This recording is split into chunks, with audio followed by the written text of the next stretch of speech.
Baik, Bismillahirrahmanirrahim.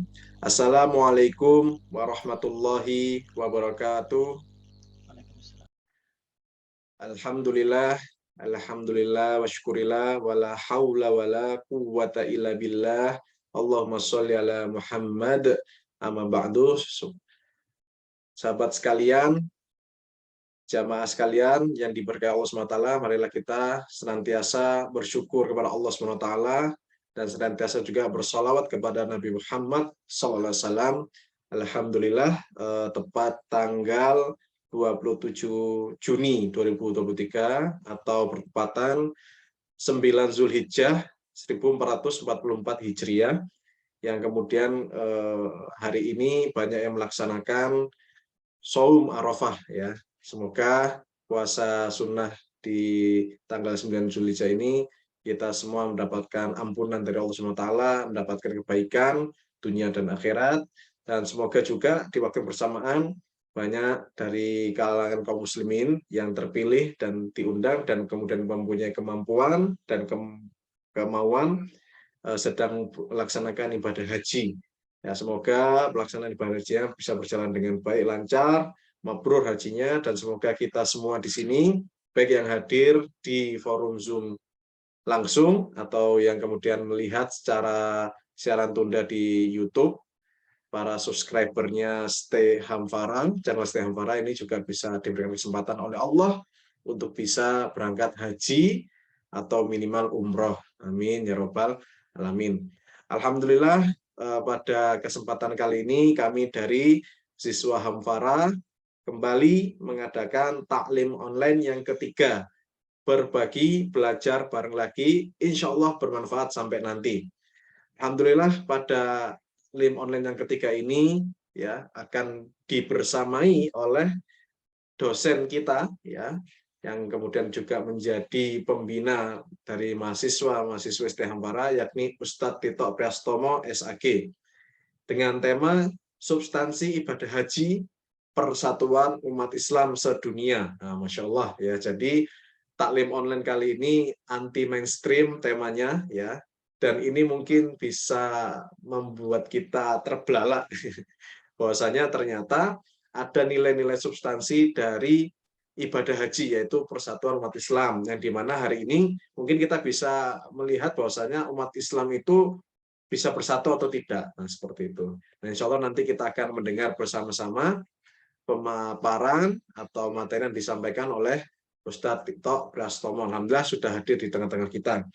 Dan sebelum kami mulai, silahkan nanti bagi para subscriber atau pemirsa, para jamaah sekalian, para sahabat sekalian yang diberi rahmat untuk bisa subscribe channel dari Stay Hamfara, dan juga silakan kami mengajak sebesar-besarnya bagi semua kaum muslimin ya, khususnya yang sudah mengenal Stay Hamfara, untuk bersama-sama berkontribusi dalam pengembangan dakwah ekonomi Islam bersama Stay Hamfara. Dengan cara apa? Silakan bisa berzakat, infak, sedekah, khususnya wakaf ya, untuk pembangunan gedung utama kampus Stay Hamfara, kemudian masjid kampus Stay Hamfara, dan juga gedung asrama Ikhwan ya dan Akhwat, dan kemudian juga bisa memberikan sedekah subuh ya, karena alhamdulillah setiap pagi ada di Rosah ya Islamiyah bagi adik-adik kita, teman-teman kita, mahasiswa-mahasiswa Hamfara. Nah, itu nanti sedekah subuhnya benar-benar direalisasikan subuh. Ya, meskipun sedekahnya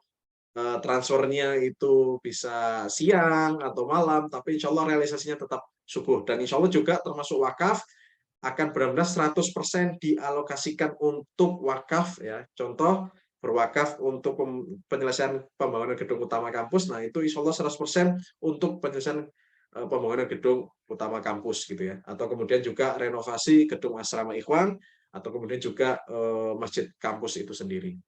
Nah, baik, sebelum kita mulai ya, tadi informasi yang kami sampaikan semoga bermanfaat. Kita buka bersama-sama dengan lafaz basmalah.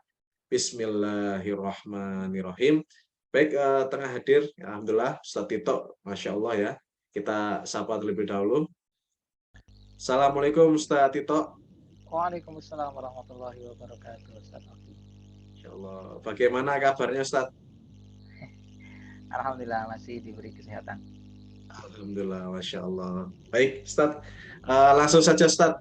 Itu dan tempat kami persilakan. Tafadhol masykur, Ustaz. Ya, syukran. Assalamualaikum warahmatullahi wabarakatuh. Waalaikumsalam warahmatullahi wabarakatuh. Alhamdulillahirabbil alamin. Alhamdulillahilladzi an'ama 'alaina bi ni'matil iman wal islam fa'alafa baina qulubina fa'asbahna bi ni'matihi ikhwana. Allahumma shalli wa sallim wa barik ala habibina Muhammad wa ala alihi wa sahbihi ajma'in, amma ba'd. Sebelumnya sepertinya saya belum bisa berbagi materi ini. Ustaz, oke ya. Oke, Ustaz. Betul betul. Baik. Jadi masih di disable sama host. Oke, oke, siap, siap, Ustaz. Saya jadikan co-host, Ustaz. Ya, baik. Eh, Bapak, Ibu, ikhwan dan akhwat yang dirahmati oleh Allah Subhanahu wa taala, izinkan saya pada kesempatan sore hari ini menyampaikan materi tentang ibadah haji kaitannya dengan persatuan umat ya.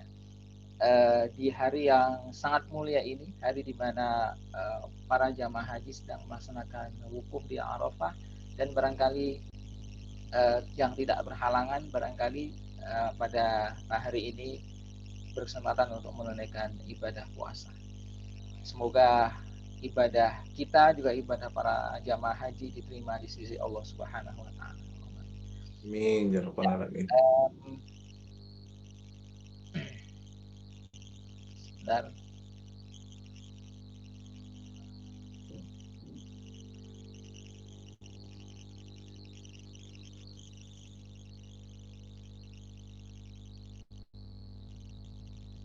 ya, bisa dilihat, bisa dipantau PPT Bisa, saya. tak? Bisa, tak? Alhamdulillah. Full screen ya? Full screen. Ya, alhamdulillah. Baik. Saya ingin mengungkap beberapa hal terkait dengan pelajaran yang bisa kita ambil di balik ibadah haji kaitannya dengan persatuan umat. Ya, saya ingin menyampaikan dulu bahwasanya ibadah haji bagaimanapun juga adalah suatu ibadah yang sifatnya tauqifi.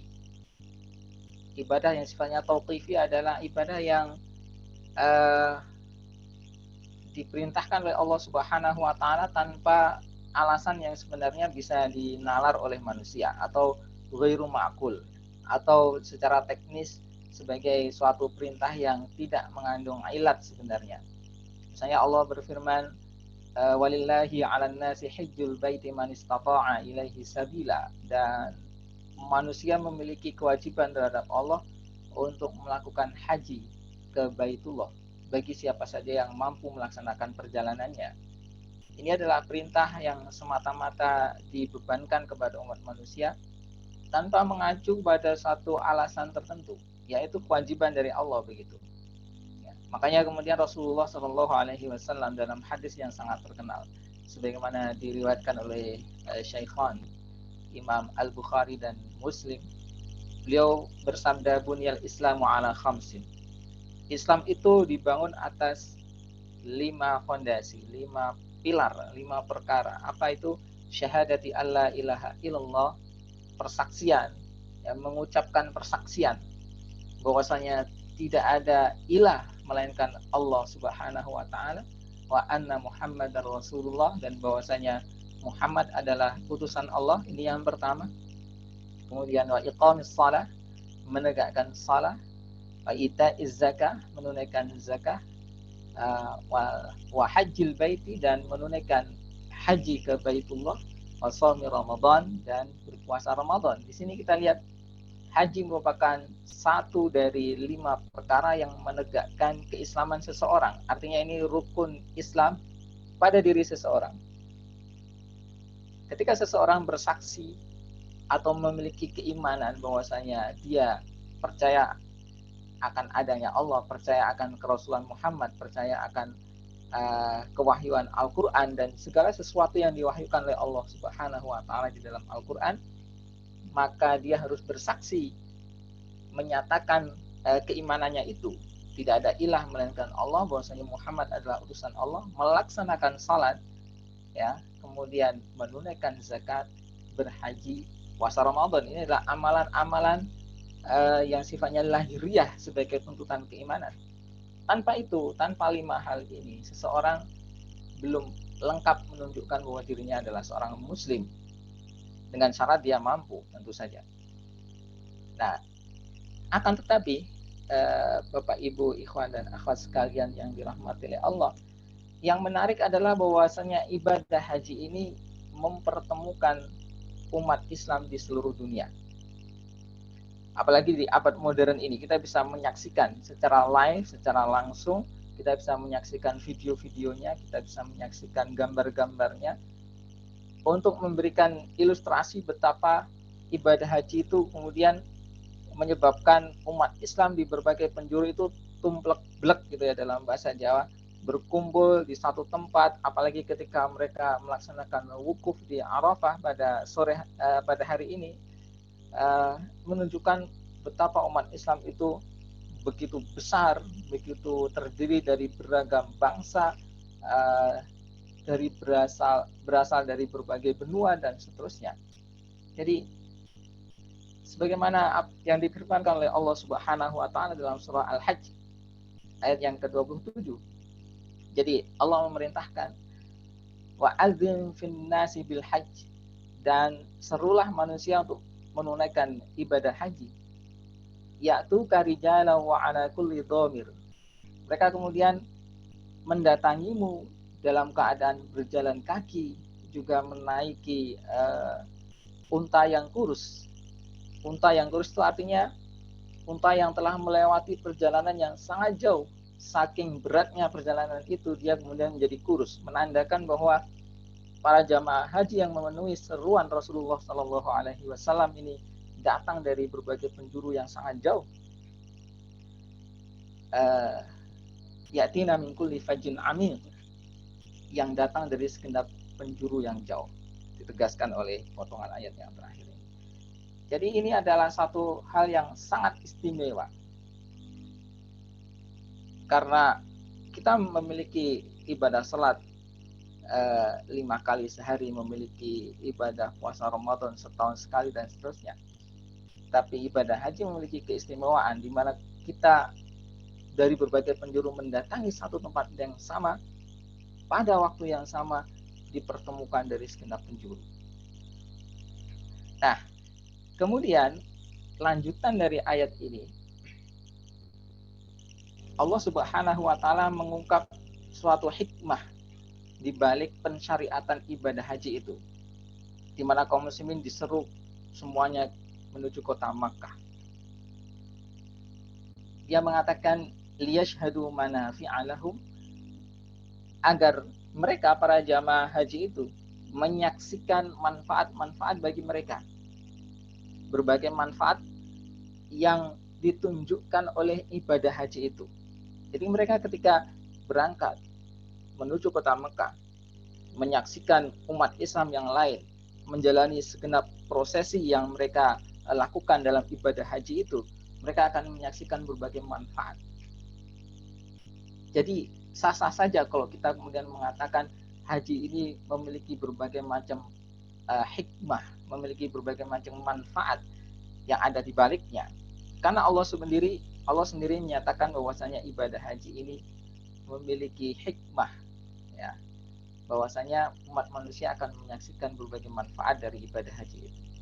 Nah, maka tidak ada salahnya jika sore hari ini kita coba untuk menggali atau mengungkap sebagian manfaat yang bisa kita petik dari pelaksanaan ibadah haji itu.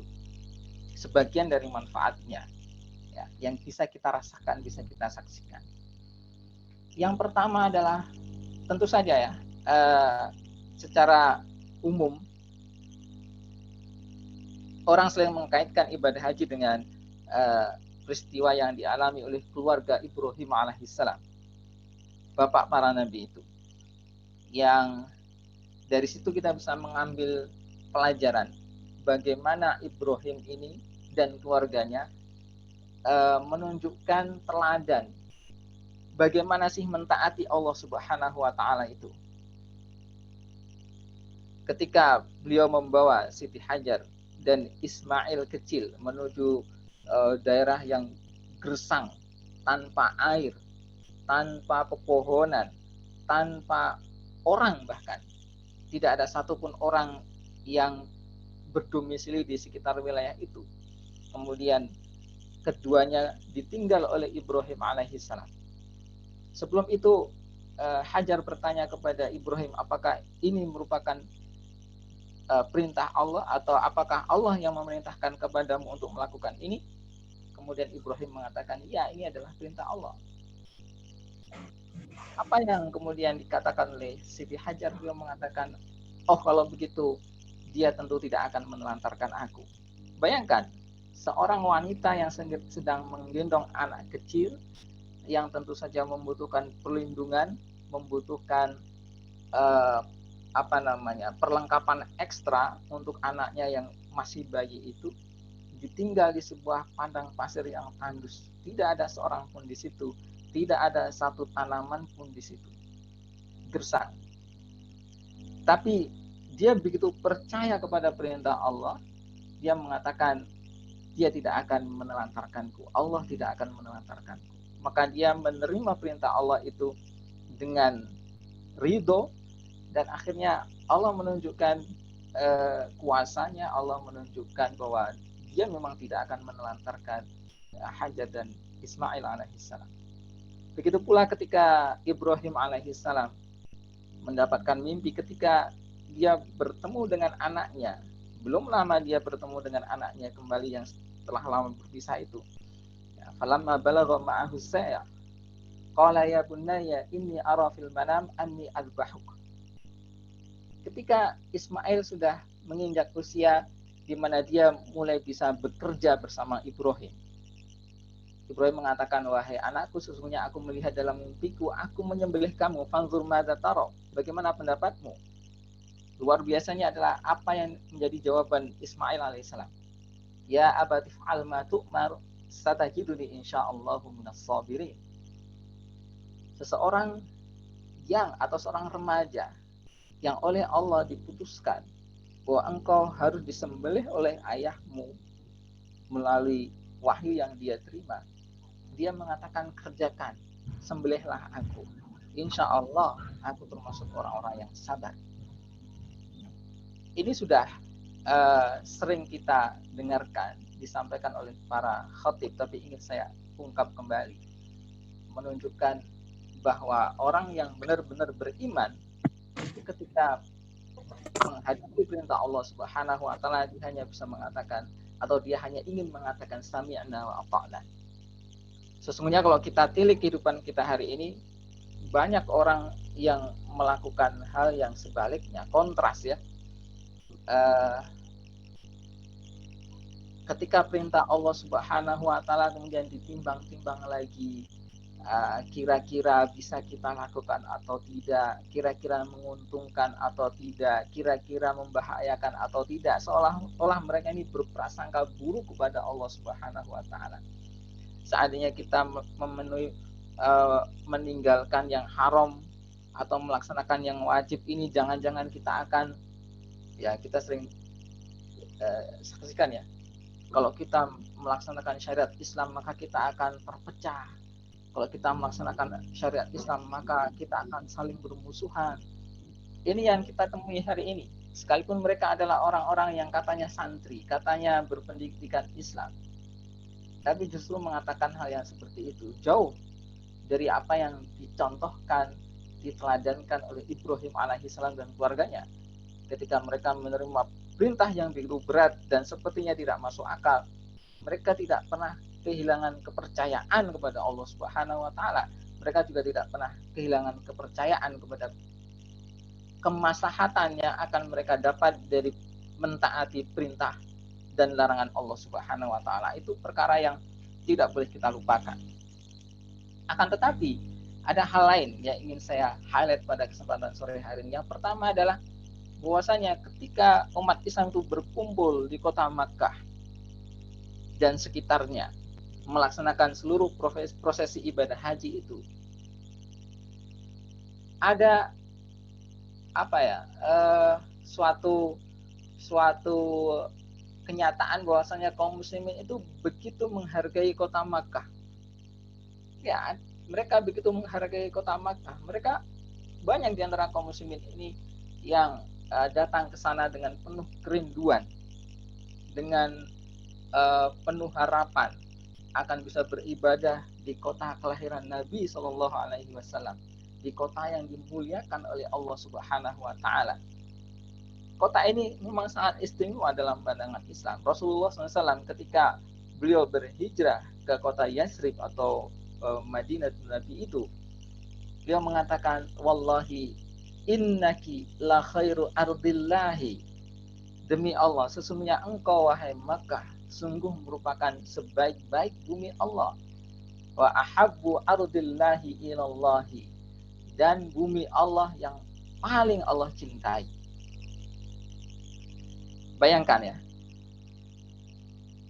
kita memang harus mencintai seluruh bumi Islam, seluruh negeri-negeri Islam. Tapi seandainya negeri-negeri Islam itu jatuh ke tangan musuh, maka satu negeri yang tidak boleh kita serahkan kepada musuh, seandainya ada satu negeri yang tidak boleh kita serahkan kepada musuh, maka itu tidak lain adalah Makkah. Makkah, bukan Jogja. Ini saya orang Jogja, saya bilang bukan Jogja, daerah yang tidak boleh jatuh ke tangan musuh itu. Bukan pula Jakarta, bukan pula Nusantara IKN, bukan pula Kuala Lumpur, bukan pula Islamabad, bukan pula Kairo. Semuanya tidak boleh jatuh ke tangan musuh. Tapi kalau ada yang benar-benar tidak boleh jatuh ke tangan musuh, maka itu adalah Makkah. Bayangkan kalau Makkah ini jatuh ke tangan musuh, akan seperti apa? Ini adalah tanah di mana setiap tahun kaum muslimin berkumpul melepaskan kerinduan mereka. Barangkali mereka sudah rindu berpuluh-puluh tahun, menabung berpuluh-puluh tahun untuk bisa hadir ke kota itu melaksanakan ibadah haji atau umroh. Seperti itu. Maka ini menghilangkan fanatisme kedaerahan. Selama ini kita dijejali oleh doktrin tentang tanah airisme ya, atau patriotisme. Patriotisme itu dari kata pater yang artinya adalah ayah. Jadi seolah-olah tanah itu merupakan ayah dari anak-anaknya. Anak-anak itu adalah bangsa yang menyinggahi tanah itu. Patriotisme adalah semangat untuk membela tanah yang dianggap sebagai bapak dari suatu bangsa. Hanya saja konsep fatherland atau motherland atau homeland atau waton ini di era modern sudah bergeser ya. Biasanya itu hanyalah satu wilayah yang akrab dengan kehidupan kita sejak kecil. Barangkali skopnya suatu desa atau kota saja yang dimaksud dengan kampung halaman atau homeland atau motherland atau fatherland itu. Nah, tapi di era nation state itu bergeser menjadi seluruh wilayah kekuasaan suatu nation state. Nah, ibadah haji mengajari kita bahwa seluruh negeri Islam itu berharga, tapi yang sangat berharga di mata Allah dan di mata kaum muslimin adalah Makkah. Begitu. Jadi ini menghilangkan fanatisme kedaerahan. Semua muslim dari segenap penjuru sama-sama memiliki ikatan hati kepada tanah suci Makkah, tanah kelahiran Rasulullah Muhammad SAW, yang di situ ada Ka'bah yang dibangun oleh Ibrahim dan Ismail alaihi wassalam. Di situ ada situs-situs berharga bagi kaum muslimin. Demikian. Nah, yang pertama. Kemudian haji juga menghilangkan fanatisme kebangsaan.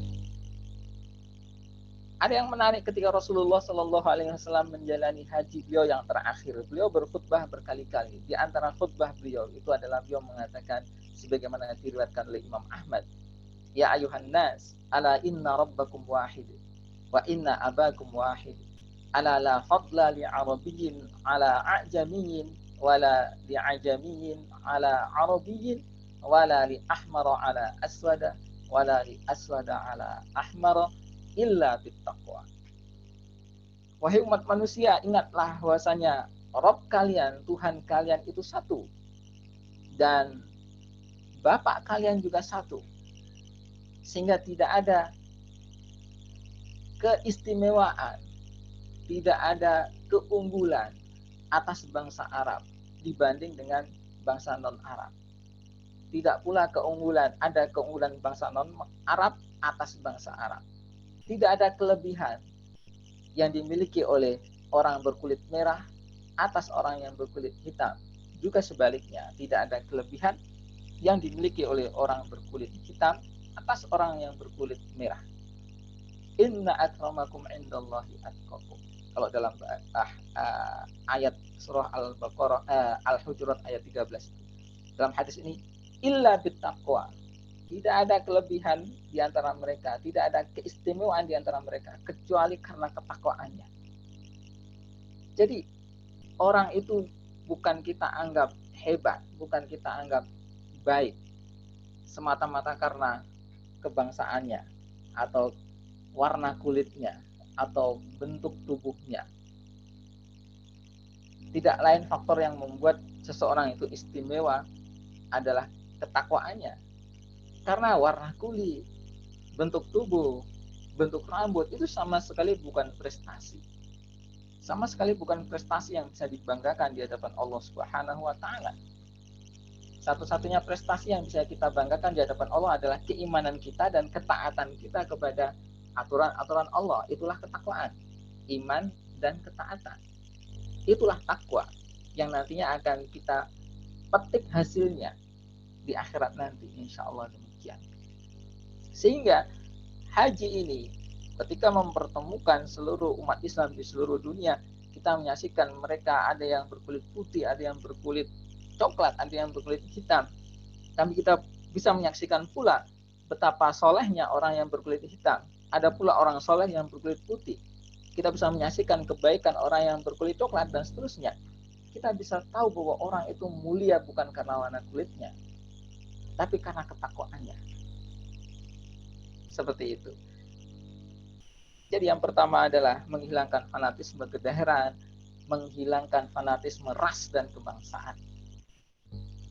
Bapak Ibu, ikhwan dan akhwat yang dirahmati Allah, kemudian ketika seluruh kaum muslimin berkumpul, tumplek-blek di suatu tempat, memberi gambaran tentang eksistensi entitas umat Islam.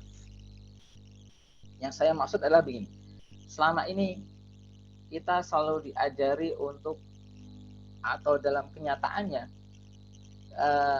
entitas yang paling kuat dalam kehidupan kita itu adalah entitas kebangsaan, atau yang dalam era modern diklaim sebagai entitas kebangsaan.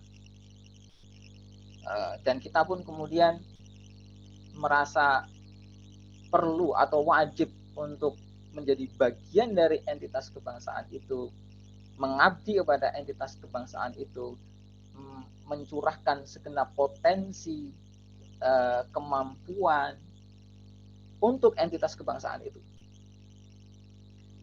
Ibadah haji yang mempertemukan kaum muslimin untuk satu kepentingan, menyembah Allah Subhanahu wa taala. Semuanya berpakaian ihram. Tidak ada perbedaan yang bersifat kulit antara satu dengan yang lainnya. Maka memberikan gambaran tentang, oh ternyata kita ini merupakan anggota dari suatu entitas umat Islam di seluruh dunia, yang kemudian secara syar'i ada perintah dari Rasulullah SAW seperti yang diriwayatkan oleh Imam Muslim ini. Mathalul mu'minina fi tawaddihim wa tarahumihim wa ta'atufihim mathalul jasad. Permisalan orang-orang yang beriman dalam saling mengasihi, saling menyayangi, saling bersikap lemah lembut itu seperti satu tubuh, seperti satu jasad. Idza ishtaka minhu 'udwun tada'a lahu sa'irul jasad bis-sahari wal humma. Ketika ada salah satu bagian itu yang menderita sakit, maka seluruh tubuh akan ikut merasakan sakit dengan demam dan tidak bisa tidur. Nah, Bapak Ibu, ikhwan dan akhwat yang dirahmati oleh Allah,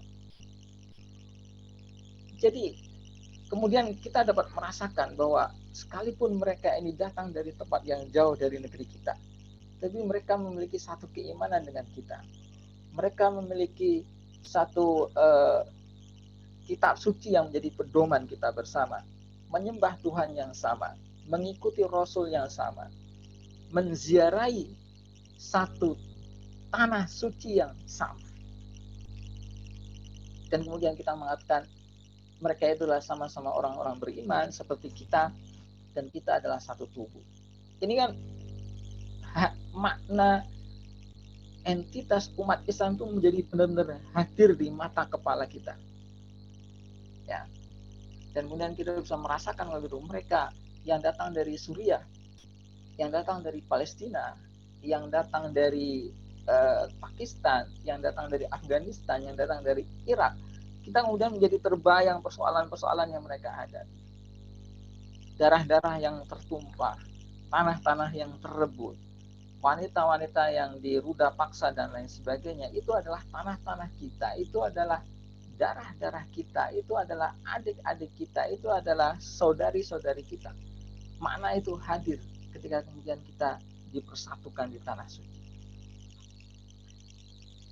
Kemudian ikhwan dan akhwat yang dirahmati oleh Allah, nah ini semua kemudian mengingatkan kita tentang hakikat jati diri kita, dan kepada komunitas yang mana kita ini semestinya bernisbah.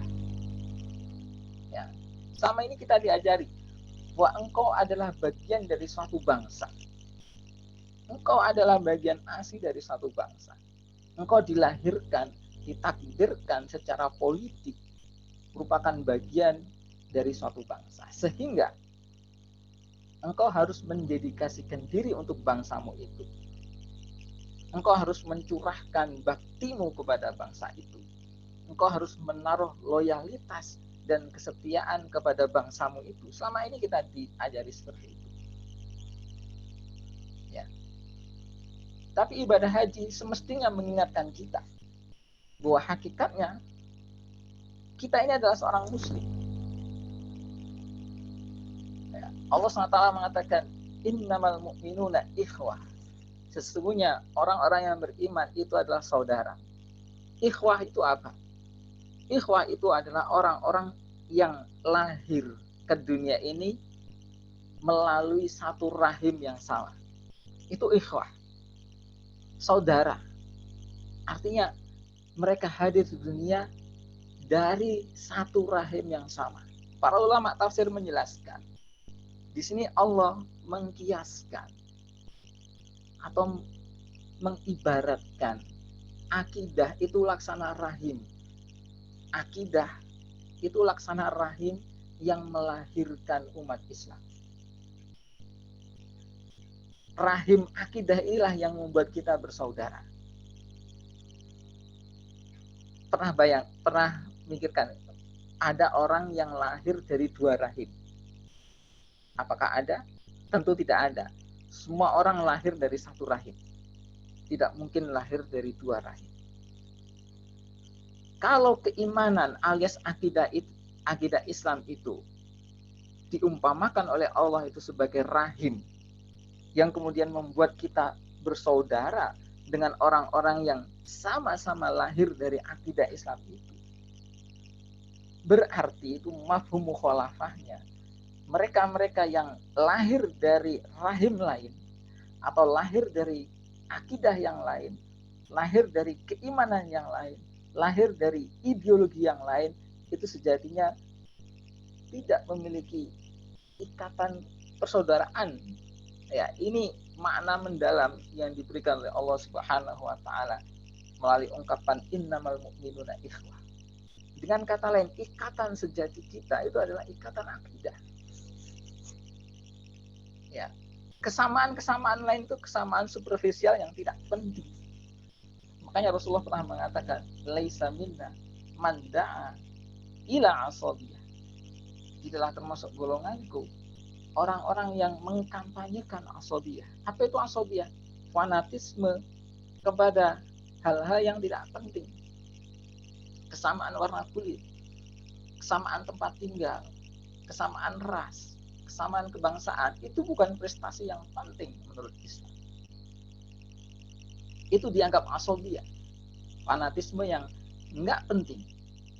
Laisa minna man qatala ala asobiyah. Tidak termasuk golongan kami orang yang berperang demi asobiyah, demi fanatisme yang tidak penting, demi geng motor misalnya, atau demi geng sekolah, atau demi kebangsaan, demi warna kulit, demi ras. Berperang demi itu semua adalah asobiyah. Kata Rasulullah, mereka tidak termasuk golongan kami, orang-orang yang beriman. Walaysa minna man mata ala asobiyah. Tidak termasuk golongan kami orang yang mati atas dasar asobiyah. Nah, makanya makna innamal mu'minuna ikhwah bisa diartikan satu-satunya ikatan persaudaraan yang benar menurut Islam. Di luar persaudaraan real ya, saudara kandung ya, itu nanti ada implikasi syar'inya juga. Tapi ketika Allah mengibaratkan akidah ini sebagai rahim, menunjukkan bahwa di luar pertalian genetik ada pertalian akidah ya, yang membedakan kita dari orang-orang yang lahir dari akidah yang lain. Itu.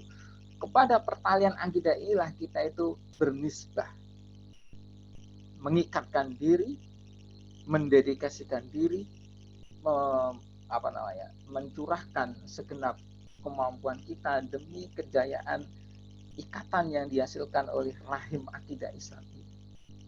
Nah,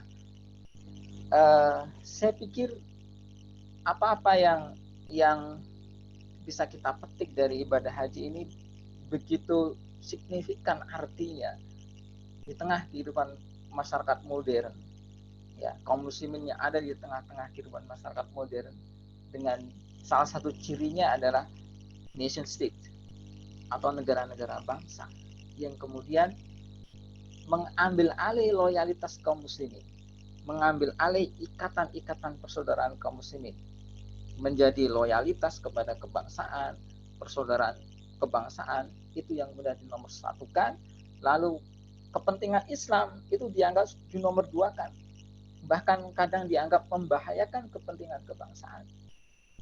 Ikatan kaum muslimin juga dinomor duakan, bahkan dianggap kadang membahayakan kepentingan kebangsaan.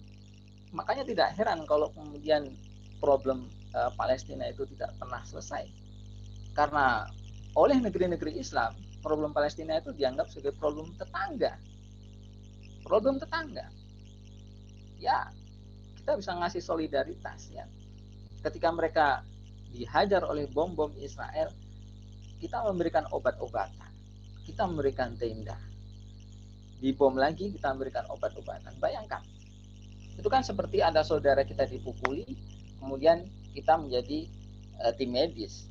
Dipukuli lagi, kita kasih obat, dipukuli lagi, kita kasih obat, seperti itu saja. Kenapa kita tidak kemudian berdiri, kemudian menghadapi orang yang memukuli saudara kita tadi? Ya, karena itu akan membahayakan kepentingan nasional kita. Kenapa kita tidak berani mengorbankan kepentingan nasional kita untuk saudara kita? Ya, karena itu adalah bangsa lain. Mereka adalah bangsa Palestina, mereka adalah bangsa Irak, mereka adalah bangsa Rohingya, mereka adalah Uighur dan lain sebagainya. Bukan bangsa kita. Kalaupun kita membantu ya sebesar kita, begitu. Jadi apa yang dikatakan oleh Rasulullah SAW bahwa kaum muslimin itu seperti satu jasad, satu tubuh dalam saling mengasihi, saling menyayangi, saling berlemah lembut. Apabila satu bagian itu sakit, semuanya ikut sakit. Tidak terrealisasi hari ini. Nah, ibadah haji itu semestinya menyegarkan kesadaran kita akan ukhuwah, akan kesatuan umat Islam. Seperti itu. Wallahu a'lam bishawab. Demikian Ustaz Taufik, mudah-mudahan bisa diterima. Masya Allah. Jazakumullah khairan jaza Ustaz Tito atas penyampaian materi terkait haji yang kemudian punya nilai substansi yakni persatuan umat Islam sedunia. Masya Allah. Jadi ini Ustadz ya, bahwasanya memang salah satu nilai ibadah haji yang kemudian diajarkan oleh Rasulullah SAW di khutbah terakhirnya adalah kita itu memang diwajibkan untuk bersatu dan tidak boleh terikat oleh ikatan apapun itu, terutama ras, suku, dan bangsa. Begitu berarti kita. Ya, ya. Jadi kebanggaan kepada kedaerahan, ras, kebangsaan itu sudah jelas-jelas diwanti-wanti oleh Rasulullah SAW agar ditinggalkan. Dan mari kita berbangga-bangga kepada keimanan kita, berbangga-bangga dengan keislaman kita, berbangga-bangga dengan ketaatan kita kepada Allah SWT. Tentu untuk Allah Subhanahu wa taala, bukan untuk ditunjukkan kepada umat manusia, tapi Allah akan memberikan kejayaan, akan memberikan martabat, akan memberikan kewibawaan bagi umat yang memiliki kebanggaan di hadapan Allah Subhanahu wa taala. Kira-kira Masya Allah. ya. Masya Allah. Lantas kalau ini saya dulu Tat yang bertanya, boleh Tat ya. Lantas kalau saya nih contoh ini, saya kan termasuk dari suku Jawa, Ustaz, yang dimana di Indonesia ini menjadi suku mayoritas terbesar gitu. Yang kemudian sering di antara teman-teman atau saudara yang dari orang Jawa itu menyampaikan, wah Jawa itu gini gini gini gini, kita itu orang Jawa gini gini gini. Termasuk kemudian ketika kita bertemu dengan teman-teman Minang gitu ya, atau orang Padang itu juga sama, orang Minang gini gini, orang Padang gini gini gitu. Itu juga kemudian ketemu dengan orang Sunda, orang Madura, Batak, Melayu terutama juga. Kemudian kita gini-gini, kami gini-gini. Nah, itu apakah kemudian termasuk menjadi bagian membanggakan diri atas kesukuannya gitu, Tat? Atau kemudian juga sering kita dengar cerita ketika ibadah haji atau umroh gitu, orang Indonesia sendiri menyampaikan, oh jumlah jamaah haji Indonesia itu banyak, jumlah ibadah haji umrohnya orang Indonesia itu luar biasa, orangnya Indonesia itu gini-gini gitu. Itu selalu disampaikan cara-cara yang kemudian mungkin saya nangkapnya ini termasuk dari membanggakan diri gitu, atau seperti apa, Ustaz? Mungkin pandangan saya ada yang keliru, Ustaz. Ya, jadi begini, kalaupun ada kebaikan yang dimiliki oleh suatu umat Islam di suatu wilayah atau suatu daerah, pertanyaannya, kebaikan mereka itu berasal dari mana? Apakah kebaikan mereka itu berasal dari mereka meyakini, ya, yang mereka yakini lah ya, kebaikan mereka ini berasal dari ras atau kekuatan genetik mereka, atau berasal dari tanah dan air yang mereka konsumsi, ya, atau berasal dari udara yang selama ini mereka hirup, atau datang dari mana? Gitu. Kalaupun ada satu keistimewaan yang dimiliki oleh suatu masyarakat di suatu daerah kaum muslimin, ini tidak menutup kemungkinan memang benar-benar terjadi. Ya, misalnya ada daerah yang namanya Singkit ya, di Afrika, itu yang memiliki keistimewaan ada budaya menghafal Al-Quran dan budaya keulamaan yang luar biasa dengan segenap keterbatasan yang mereka miliki. Benar nggak kalau mereka bisa membanggakan bahwa mereka adalah orang-orang yang memiliki tradisi menjaga ilmu, memiliki tradisi menjaga Al-Quran? Saya pikir itu tidak salah.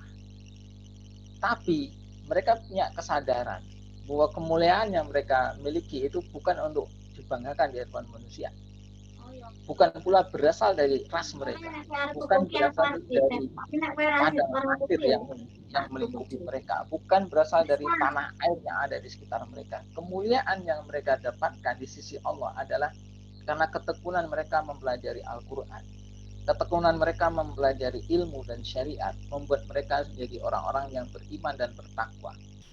Jika hal ini yang dikedepankan, itu tidak masalah.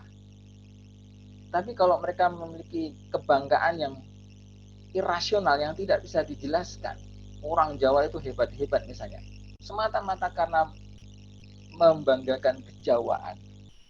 Kemudian orang Melayu itu pinter-pinter, selama semata-mata hanya membanggakan kemelayuan, ini yang disebut dengan asabiyah. Ini yang disebut dengan asabiyah. Tapi kalau misalnya kita membanggakan di suatu saat misalnya, oh orang yang hidup di Jawa Tengah misalnya, itu memiliki tradisi pembelaan terhadap Islam yang hebat. Kalau memang kenyataannya demikian, tidak masalah. Itu disampaikan. Untuk apa? Untuk memotivasi kaum muslimin yang lain. Tapi bukan untuk membanggakan bahwa ini adalah orang-orang Jawa ini istimewa misalnya gitu. Ras tak terkalahkan misalnya gitu ya. Ini tentu satu perkara yang bisa kita anggap sebagai bagian dari asabiyah itu. Mungkin demikian, Ustaz. Oke. Syukur Ustaz, jasa luar biasa penyampaiannya. Semoga bisa menjadi pencerahan bagi saya pribadi dan juga pada seluruh sahabat, seluruh jamaah, ya, siapapun yang kemudian menyaksikan dan mengikuti taklim online ini. Ya, Masya Allah, semoga Allah memberkahi kita, ilmu kita, dan juga khususnya para pemateri ya. Hari ini, yakni Ustadz Tito di taklim online yang ketiga, kita doakan semoga Ustadz Tito, Prastomo, keluarga diberikan kesehatan selalu, perlindungan oleh Allah SWT, dan kelancaran dan keberkahan rizki.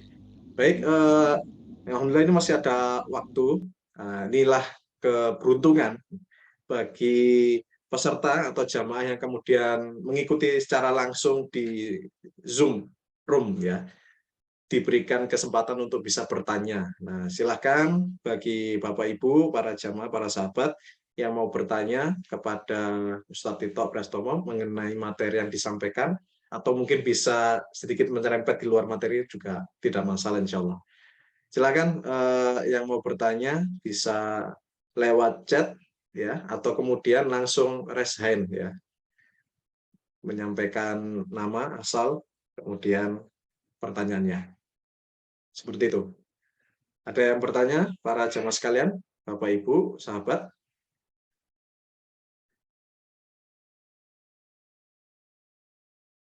Nah, bagi yang nonton di YouTube nanti ya, juga bisa bertanya lewat komen ya. Insya Allah nanti bisa dibaca. Ada pertanyaan? Ya, sambil menunggu pertanyaan dari para jamaah, Bapak, Ibu, dan sahabat sekalian, sekali lagi, ya, taklim online, berbagi, belajar bareng lagi, insya Allah bermanfaat sampai nanti, diselenggarakan oleh Ziswa Hamfara, bekerja sama dengan Stay Hamfara, yang kemudian dalam naungan Yayasan Hamfara. Nah, ini salah satu bentuk acara yang kemudian kita mengedukasi masyarakat, kaum muslimin, ya, terkait ilmu-ilmu. Nah, khususnya juga nanti ada ilmu khususnya, yakni terkait ekonomi Islam. Nah, maka dari itu, kami mengajak pada Bapak, Ibu, para sahabat, jamaah sekalian yang diberi Allah untuk kemudian bisa berkontribusi, baik secara langsung atau tidak langsung, baik berupa materi ataupun moral, ya. Nah, kalau berupa materi, nah silakan bisa zakat, infak, sedekah, khususnya wakaf di Stay Hamfara, insya Allah menjadi pahala investasi. Bagaimana caranya? Nah, silakan bisa kunjungi Instagramnya Siswa Hamfara ya. Silakan kunjungi Instagram Siswa Hamfara, di follow atau kemudian subscribe channelnya Stay Hamfara. Nah, di beberapa konten itu ada nomor rekening atau kemudian petunjuk untuk berzakat, infak, sedekah, khususnya wakaf. Nah, atau kemudian juga bisa menyampaikan ke saudara untuk mengkuliahkan ya anaknya ya, atau sepupu kita, ponakan kita, atau mungkin adik kita gitu, anak kita untuk kuliah di Stay Hamfara ya. Nah, itu bentuk dari dukungan terhadap pengembangan dakwah ekonomi Islam. Baik, apakah ada pertanyaan dari para jamaah, Bapak Ibu, sahabat sekalian? Sebenarnya tidak ada ya, alhamdulillah berkah. Nah, ini insya Allah dapat ilmunya, kita amalkan, insya Allah mati masuk surga. Baik, mungkin sebelum kita tutup ada closing statement dari Ustadz Tito. Ya, Bapak Ibu, ikhwan dan akhwan yang dirahmati oleh Allah. Jadi ibadah haji ibaratnya satu momentum yang setiap tahun mengingatkan kepada kita semua. Pertama, tentang ketaatan kepada Allah Subhanahu wa taala tanpa keraguan, ya, menunjukkan ciri kita sebagai orang mukmin yang berbeda dengan karakter yang ditunjukkan oleh iblis ketika dia kemudian menyalahkan atau tidak puas dengan perintah Allah Subhanahu wa taala. Itulah yang kemudian membuat dia menolak, tidak melaksanakan perintahnya, lalu dia diusir dari surganya Allah Subhanahu wa taala. Merealisasikan apa yang jadi karakter orang yang beriman, innama kana qaulal mu'minina idza du'u ilallahi wa rasulihi liyahkuma bainahum ay yaqulu sami'na wa ata'na. Yang pertama itu, yang kedua adalah ibadah haji setiap tahun ini mengingatkan kita tentang persaudaraan Islam, mendorong kita untuk berpikir kembali bagaimana sih sebenarnya merealisasikan makna persaudaraan, merealisasikan tuntutan syariat untuk menjadikan orang-orang yang beriman itu satu tubuh, saling peduli, saling menyayangi, seperti satu jasad, di mana ada satu jari saja yang terluka, maka seluruh tubuh ini, seluruh sistem saraf kita ini merasakan bahwa di situ ada persoalan, dan kemudian kita menangani persoalan yang kita tanggung bersama itu. Demikian Ustaz. Oke. Terima kasih. Assalamualaikum warahmatullahi wabarakatuh. Waalaikumsalam warahmatullahi wabarakatuh. Alhamdulillah. Demikian penyampaian materi dan juga closing statement. Ya, termasuk tadi ada beberapa pertanyaan sudah dijawab oleh Ustaz Tito Prastomo. Sekali lagi kami ucapkan terima kasih jazakumullah khairan jaza pada Ustaz Tito Prastomo keluarga. Semoga sehat selalu Ustaz dalam perlindungan Allah, dan semoga dilancarkan dan dimudahkan segala urusan kebaikannya. Dan semoga para jamaah sekalian, para sahabat, Bapak Ibu yang diberkahi Allah juga senantiasa sehat selalu, dilancarkan rezekinya, dan diberikan kemudahan dalam beraktivitas, khususnya beribadah pada Allah Subhanahu wa taala. Sekali lagi kami dari siswa Hamfara ya mengajak Bapak Ibu untuk berkontribusi dalam dakwah ekonomi Islam di Hamfara, bisa dengan zakat, infak, sedekah, khususnya wakaf. Insya Allah 100% amanah alokasi kita sampaikan seperti zakat yang kemudian diminta atau kemudian diberikan pada para jamaah sekalian. Baik, terima kasih banyak Ustadz Tito dan para sahabat, para jamaah, Bapak Ibu sekalian. Adalah kita tutup taklim online yang ketiga ini, berbagi, belajar bareng lagi, insya Allah bermanfaat sampai nanti dengan doa penutup majelis. Terima kasih. Nun wal qabiyatur. Wassalamualaikum warahmatullahi wabarakatuh. Waalaikumsalam warahmatullahi wabarakatuh.